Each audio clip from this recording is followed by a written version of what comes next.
आदाब साथियों, the aware point news में आप सभी का स्वागत है। कर्नाटक हिजाब विवाद के रास्ते उत्तर प्रदेश का चुनावी दंगल को कहीं ना कहीं बदलने की कोशिश की गई, लेकिन अभी तक पहले और दूसरे चरण तक किसी भी एंगल से वो हिजाब का मामला सही साबित बीजेपी के लिए और आरएसएस के लिए शायद नहीं हो पाया है। मैं इसलिए खुलकर बोल रहा हूँ क्योंकि हिजाब का विरोध बीजेपी के कई लोगों ने भी खुलकर किया है कि स्कूलों में ड्रेस कोड लागू होना चाहिए। हालांकि ड्रेस कोड वाकई में लागू होना चाहिए क्योंकि शिक्षा संस्थानों पर इस तरह के तमाम धार्मिक मामले नहीं आने चाहिए। नहीं तो जिस तरह से मुल्क हिंदुस्तान में कई धर्मों को खतरे में बताया गया, इस तरह से शिक्षा भी अब खतरे में आ गई है। आज शिवमोगा से वापस लौटते वक्त कुछ लड़कियों को जो ज्ञापन सौंपकर वापस लौट रही थीं, एसडीएम से ज्ञापन देते हुए कि स्कूलों में हिजाब को लागू किया जाए। मामला हाईकोर्ट में लंबित है, हाईकोर्ट ने बैन किया है किसी भी धार्मिक कपड़ों को। तो वो वापस की जो तस्वीर है वो आप फ़िलहाल स्क्रीन पर देख रहे हैं। जब वापस लौट रहे थे ज्ञापन देकर ये तमाम लड़कियां डीएम को, डिस्ट्रिक्ट मजिस्ट्रेट को, एसडीएम और सब डिस्ट्रिक्ट मजिस्ट्रेट को, तो उस वक्त क्या हुआ शिवमोगा से वापस लौटते वक्त तस्वीर आपके सामने है। बगदादी एक बार फिर सामने आए और दोनों तरफ से पत्थरबाजी चलने लगी। कर्नाटक हिजाब विवाद लगातार बढ़ता ही जा रहा है। तो वहीं आज स्कूल जो खोले गए 10वीं तक कक्षा तक स्कूल, तो वो तस्वीर आप देख लीजिए। टीचर्स और मीडिया भारी तादाद में स्कूल के बाहर प्रशासन नज़र आया। टीचर्स ने स्कूल में हिजाब पहनकर दाखिले पर पाबंदी बताई। कहा आप कैंपस के बाहर तक अपने हिजाबों को बाहर रख सकते हैं, लेकिन अंदर आप इसको अंदर नहीं पहनकर दाखिल हो सकते।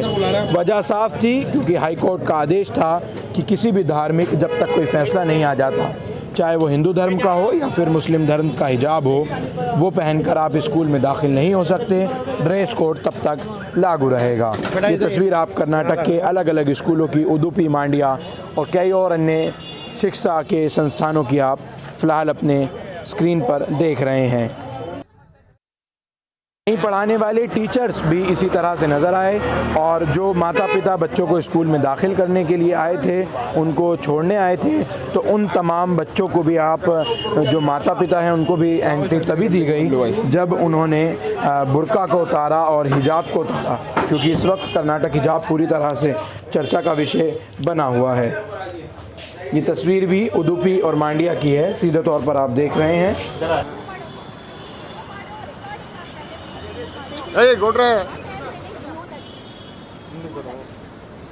ಹಿಜಾಬನ್ನ ಕಳಿಸಿ ಹೋಗಿ ಅಂತ ಹೇಳಿ ಹೇಳ್ತಾ ಇದ್ದಾರೆ. ಒಂದು ಕಡೆ ಪೋಷಕರು ಹಿಜಾಬನ್ನ ಧರಿಸಿ ಕೂಡ ಬರ್ತಾರೆ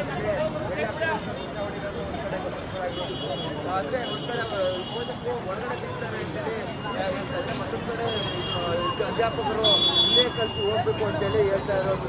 ಈ ನಡುವೆ ಕೂಡ ಗಮನಿಸಬಹುದಾಗಿರುವಂಥದ್ದು ಅಂದರೆ ಹಿಜಾಬ್ ಧರಿಸಿ ಕೂಡ ಬರ್ತೀನಿ ಅಂತೇಳಿ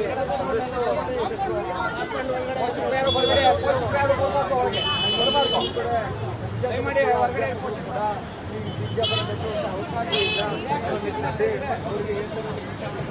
ಅವಕಾಶ ಇಲ್ಲ